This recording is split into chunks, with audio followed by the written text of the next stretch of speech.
Hi, this is Aaron with Zolotech, and today I want to help people out that have been asking me, should I buy the Droid 2, the Incredible, or the Droid X? Now, I've had quite a few people ask me this question, and I thought since I have some experience with all three of them, I could help you out. Now, these are currently arguably the best Android phones. There are other carriers and that sort of thing. So let's say right now you're on Verizon or you're switching to Verizon and you need to choose.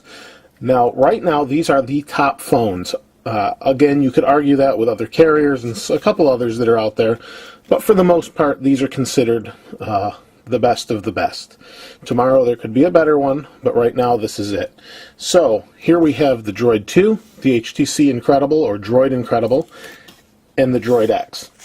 So, right now, you need to make up in your mind, do you want a QWERTY keyboard or not? If you do, this makes this decision quite easy, as this is the only Android phone, new one, that has a QWERTY keyboard.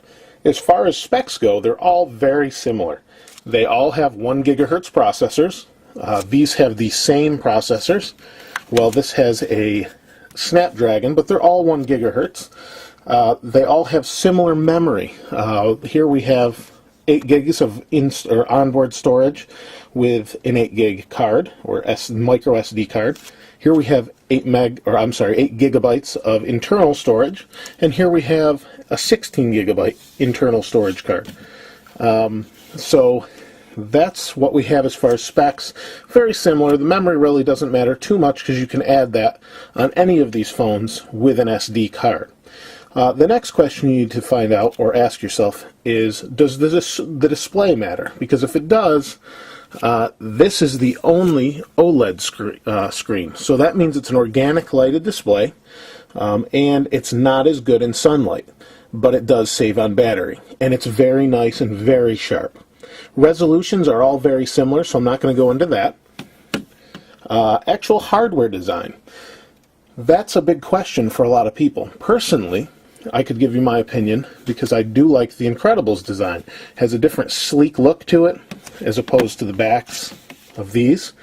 Build quality seems very similar on all of them. I would argue that maybe the Motorola's are a little bit more robust, but I do like the Incredible. Just the look of it, I prefer. It is a little bit more thin, but the Droid X is about the same, but then you have the larger screen. So the next question you need to say, or think about rather, is do you want a larger screen? The larger screen is very nice on the Droid X. You've got this, you can see it's running the live wallpapers. The screen's very nice. It's larger. It's great for viewing video content, YouTube, or whatever you choose, movies or whatever. You can also output that with an HDMI connector, which makes that very nice. That's one of your choices. So again, if you want a large screen, easy choice, you pick that. Now, a lot of people don't realize that there are 2 smaller phones in the Verizon carrier catalog that you can pick from that have smaller display sizes and are just as good as one another, but for different reasons. So the Incredible, a lot of people apparently don't realize that it exists, and maybe that's because it's a little hard to come by from what I understand. This has not been in stock, and apparently the stock is refilling. Now, I understand that some of these shipped without OLED screens. From what I read, I don't know how true that is. So say you've got the hardware decided, but you're a little concerned about the operating system.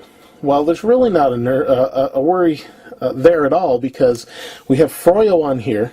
We have Froyo coming to the Incredible and coming to the Droid X shortly. So software support's there.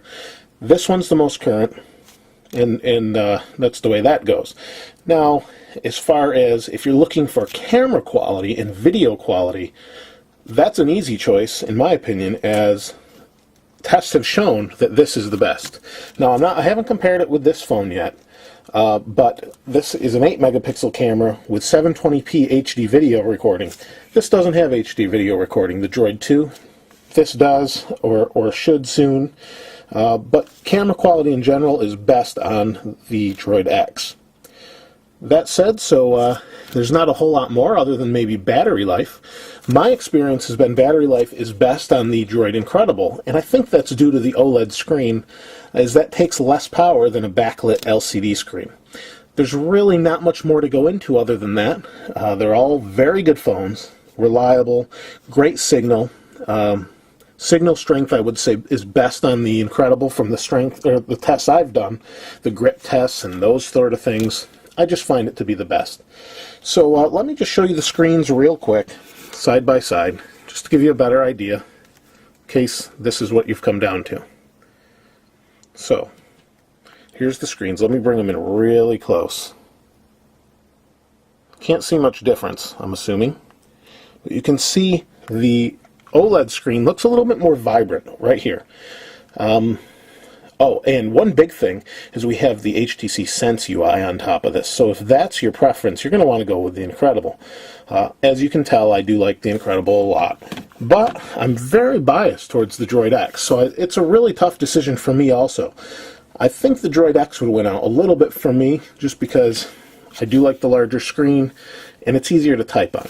But if you're looking for a smaller phone, this you can't go wrong with. If you must have a QWERTY keyboard, you go with the Droid 2.